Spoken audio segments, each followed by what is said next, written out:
Hey everyone, it's Alissa Coram here, back with another IBD Live clip for you, this time featuring Ritchie II of Minervini Private Access for a great discussion that included his thoughts on win rate, ego in trading, and why it's more important to focus on individual setups than the overall index action. Take a look. Mark, would love to hear more of your thoughts on, and I know Mark Minervini is the same way with, your actions are not going to be dictated by every tick on the index level, right? It's what are the setups doing? What is that feedback that you're getting? But do you notice in different market conditions what the success rate is of the setups that you take, and how does that impact how many trades you take or how you're managing those trades? Sure. Great questions. One we get a lot. So the first thing I would say is, for me, just historically, so people have an understanding, where I am in terms of like average gain loss, win rate. I'm right about 40% of the time. So, even if you're just flipping coins, I'm worse than a coin flip in terms of right or wrong. And I tend to average about 3 times, on my wins and my losses, is generally speaking where it's shaken out over the course of, over a decade.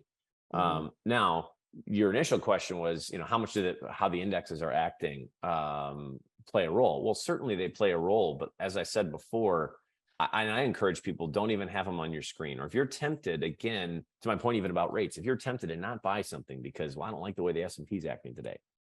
Well, if the stock have been stalking, and tracking is telling you a different story, why are you paying attention to what the S&P is telling you? If we didn't have these indexes, this is something Mark Minervini, rants on from time to time in some of our Q&A calls. Like, if we didn't have these indexes, what would you do? Yeah. You would look at stocks, trade the individual stocks. And yet people have gotten so enamored with specifically, say, the S&P or the NASDAQ, in that regard. Now, here's what's funny. Have there been times where I've made money and the indexes are going up? Well, of course. But some of my better periods, I've noticed, the market has a run and then sometimes the index goes nowhere. But a lot more ideas, the rally starts broadening out and you get stocks breaking out under the surface. And that's often a tell that the market's going to confirm and go higher. But I've had periods where, the indexes have gone nowhere and I've done really, really well. So now if everything is melting down, I am, you're going to see that. Well, I'm on the stock level. I am in cash ahead of it generally. I'm, well ahead of the worst of it, COVID being one of the greatest examples. And people say things all the time. Oh, you can't time the market. It's like, that's silliness. No, you can't time the market perfectly, but you can definitely time the market. Anyone who was following any kind of a growth, O'Neill, Minervini philosophy, of following the leaders, was well in cash, say, before stuff really started to come, completely unglued in March of 2020.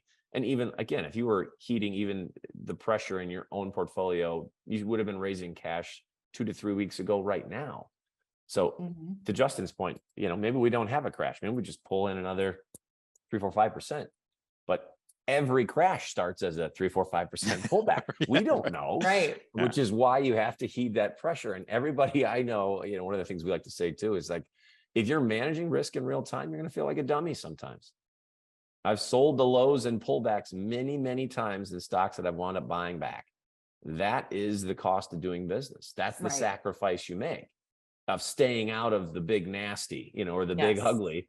If anybody else has another way of doing it, I'm all ears. Your best loss is your first loss. The only way to avoid taking a huge loss is take it when it's small.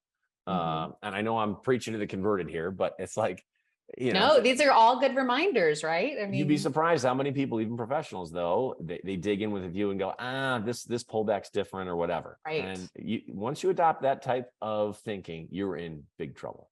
And it kind of speaks to that whole one of the biggest problems I think a lot of people have with trading is ego, right?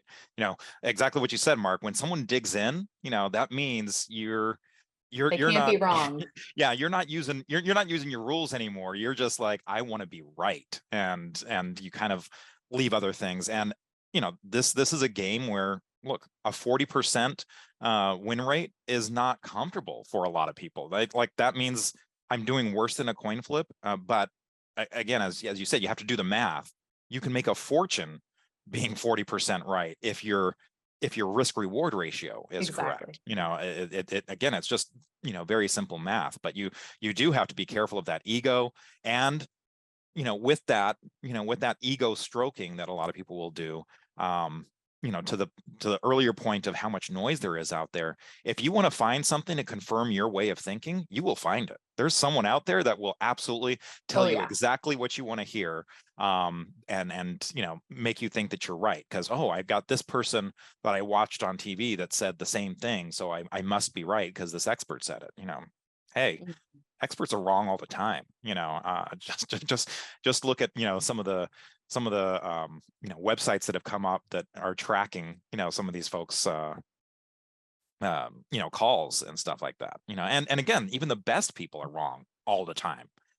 So yeah, there's a big thing about ego, keeping that out of it, being able to buy something back even if you sold it right at the low, which again is one of the funnest things to do when you've realized you bottom ticked something.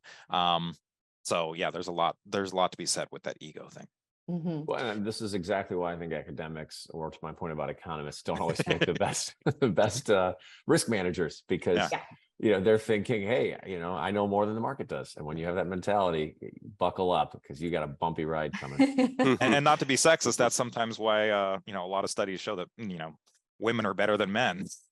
In terms of investing, they're more willing to follow rules and less likely to get their egos, I'm offended, tripping them Justin. up. Yeah, Bill O'Neill talked about that a lot, and Mark, if I could squeeze in a quick follow-up question here. You don't have to dwell on it too long, but it's really great that you have the humbleness, the humility to express that, hey, 60% of my trades are losers, 40% of my trades are winners. But I was kind of curious whether there have been certain years or certain times where, wow, you were actually doing well above average. That in other words, as a trader, you're kind of like in a zone. Could you kind of speak to that, or are you pretty much very steady that 40-60 ratio year to year to year? Yeah, really good question. And no, one of the things I like to tell people is, the probability theory in the textbook, it looks one way, and in real life looks very different. So when I say 40%, I've had periods where I've only been right, 1 out of 10, and then periods where I've been right 8 or 9 out of 10. Just taking it in smaller samples. So sure. And in the tougher periods, you're going to get stopped out more. This is why you have to, again, you got to let that work in your favor.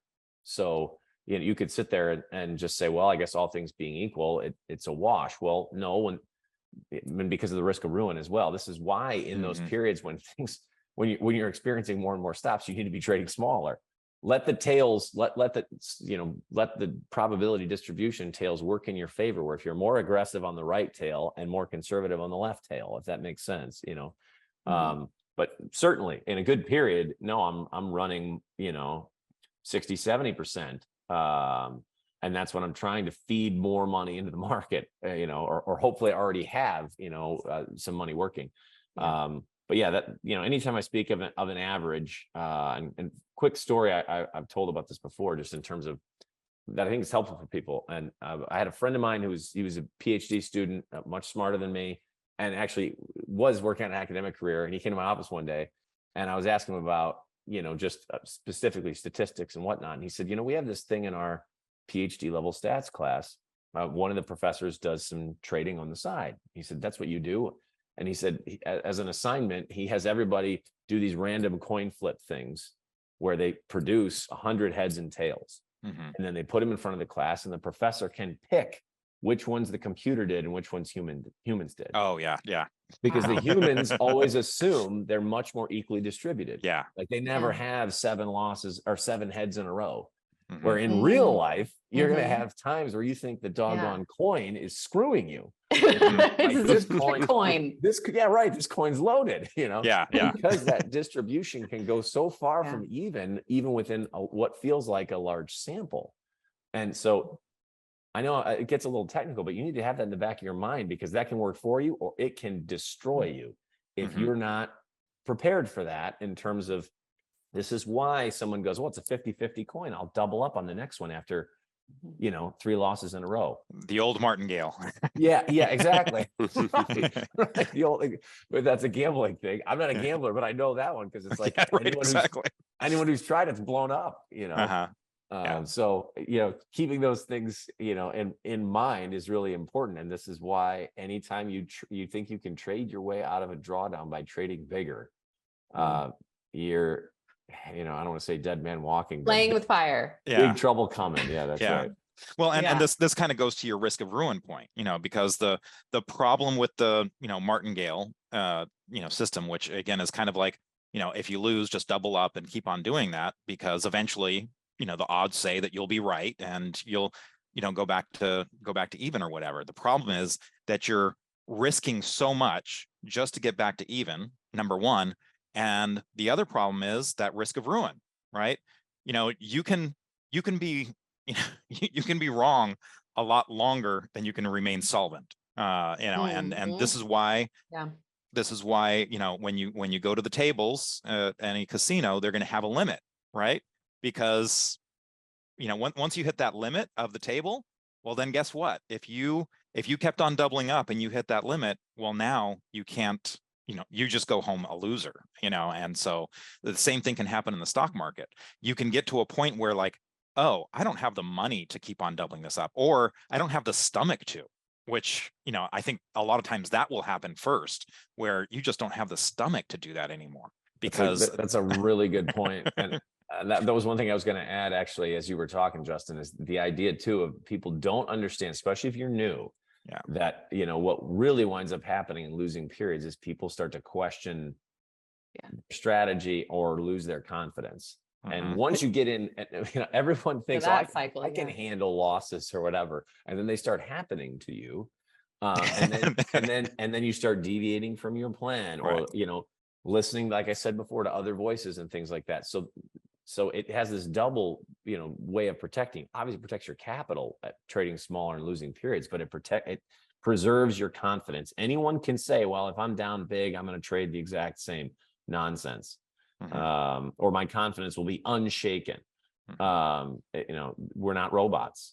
So what is that quote? Everyone has a plan until they get punched in the face. Punched in the face. That's right. That's absolutely. And the market will do that, which is why I don't like paper trading either. For people that are, I encourage people, use real money. Even if it's $1, put it on the line. Start with a $10 account on Robinhood. I don't care, because you need to feel what it feels like to lose. Paper trading and those types of things, it's funny, it's imaginary. That's like shadow boxing, or only practicing with a tackling dummy. You're going to get hit for real at some point. You need to know what it feels like. Thanks so much for watching, everyone. I really hope you enjoyed that clip. Now be sure to subscribe to my channel so you can stay up to date on all the latest, including more clips just like this. See you next time.